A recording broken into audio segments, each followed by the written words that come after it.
ఓం నమో నారాయణాయ నమశివాయ. మహాభారతంలో సభాపర్వం అండి. సభాపర్వంలో మొన్నటి దాని కంటిన్యూషన్.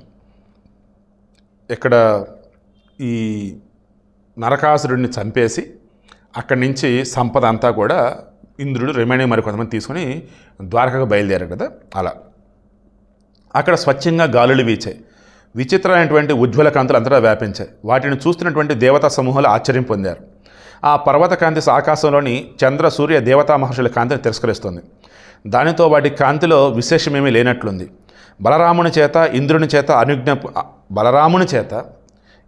చేత అనుజ్ఞ పొంది మహాబాహువైన శ్రీకృష్ణుడు ప్రీతితో నరకాసురుని నివాసమైనటువంటి మణిపర్వతాన్ని ప్రవేశించాడు.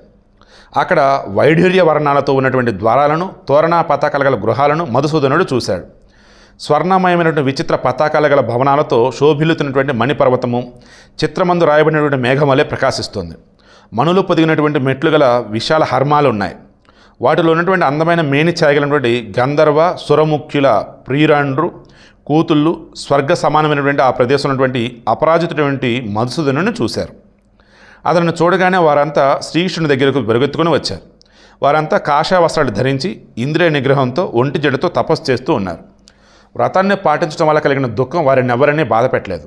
నిర్మలమైన ప్రకాశవంతమైన వస్త్రాలు ధరించినటువంటి ఆ స్త్రీలు యదుసింహుడైనటువంటి హృషికేశుని వద్దకు వెళ్ళి చేతులు జోడించి నమస్కరించి ఇలా అన్నారు. ఆ కన్యలు మొత్తం, పురుషోత్తమ, దేవతల కార్యసిద్ధికై గోవిందుడు వస్తాడని నారదుడు మాకు చెప్పాడు. అతడు సపరివారంగా నరకుణ్ణి, నిశంభుణ్ణి, మురాసురుని, హైగ్రీవుని, పంచజనులను సంహరించి ఈ అనంత సంపదను పొందుతాడు. అతడు ఆశ్చర్యకాలంలోనే మిమ్ము విడిపిస్తాడు అని దేవర్షి నారదుడు చెప్పి వెళ్ళిపోయాడు. నేను తలచుకుంటూ నిత్యం ఘోరమైన తపస్సు చేస్తూ ఉన్నాం. చాలా కాలం గడిచింది. మహాబాహువైనటువంటి మాధవులను ఎప్పుడు చూస్తామో అని మనసులో సంకల్పం చేసుకుని, పురుషోత్తమ, ఈ రాక్షసులచే రక్షించబడుతూ ఎల్లప్పుడూ తపస్సు చేస్తున్నాము. గాంధర్వ విధితో వివాహం చేసుకుని మాకు ప్రియాన్ని కలిగించు. ఇది అయ్యా కృష్ణ పరమాత్మ మమ్మల్ని వివాహం చేసుకో గాంధర్వ పద్ధతిలో అంటున్నారు.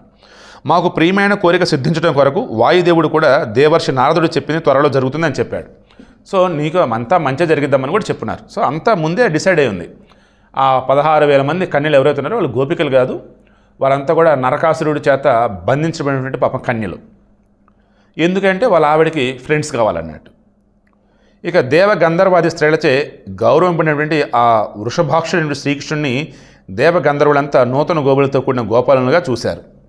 చంద్రులో ఉంటుండే అతని ముఖాన్ని చూసి సంతుష్ట మనస్కులై ఆ కన్యలు ఆనందంతో మహాభావమైన శ్రీకృష్ణుడితో ఇలా అన్నారు. పూర్వం ఎప్పుడో వాయుదేవుడు ఈ మాట మాకు చెప్పాడు. అది నిజమైంది. ప్రాణులందరి పనులు తేల్చుకునగల నారద మహర్షి కూడా ఇలా చెప్పాడు. సర్వవ్యాపకుడైనటువంటి నారాయణుడు శంఖ చక్ర గదా ఖడ్గాలను ధరించి భూమి కుమారుడైన నరకులను చంపి మీకు భర్త కాగలడు. మా సౌభాగ్యం వల్ల ఆ దేవర్షి ముఖ్యుడైనటువంటి నారద మహాత్ముని వచనం నీ దర్శనం చేతనే నిజం కాదగింది. మహాత్ముడైనటువంటి చంద్రుడి వంటి నీ ముఖం చూడటం చేతనే ఈరోజు మేము కృతార్థులమయ్యాము. భగవంతుడి పట్ల కామభావం కలిగినటువంటి వారందరితో యదుశ్రేష్ఠుడైనటువంటి శ్రీకృష్ణుడు ఇలా అన్నాడు. సుందరిమణులారా, మీరు కోరిన విధంగానే అంతా మీకు జరుగుతోంది. ఆ సమస్త రత్నాలను దేవతానృప కన్యకలను ఇతర స్త్రీలను సేవకులచే ద్వారకకు పంపి దేవకీ సుతుడైన శ్రీకృష్ణుడు శ్రేష్టమగు మణిపర్వతాన్ని వైనతేని యొక్క భుజాలపై వేగంగా ఎక్కించాడు. సర్వప్రాణులు చూస్తుండగా పక్షి గణనలతో, ఏనుగులతో, సర్ప మృగ పన్నాగాల సమూహాలతో, శిలలతో, న్యంకువులతో, వరాహాలతో, రురుమృగాలతో కూడి శలయలతో, పెద్ద సానువులతో, విచిత్రమైనటువంటి నెమల సమూహంతో ఆ మణిపర్వతాన్ని పెకిలించి శ్రీకృష్ణుడు గరుడినిపై పెట్టాడు. అంటే ఏకం పర్వతం తీసేశారు. ఇంకా అక్కడి నుంచి మహాపర్వతమును పూరిన మహాబలుడైనటువంటి గరుడు బలరామకృష్ణులను, మహాబలుని ఇంద్రుడిని, రత్నరాసులను, మణిపర్వతాన్ని, వరుణి యొక్క అమృతాన్ని, చంద్రుని పూలినటువంటి దివ్య ఛత్రాన్ని మోస్తూ తన రెక్కల కదలగలిచే అన్ని దిక్కుల యందు వింత ధ్వనిని కలిగించాడు. సో వాటిని స్టెప్ డిస్కస్ చేద్దాం.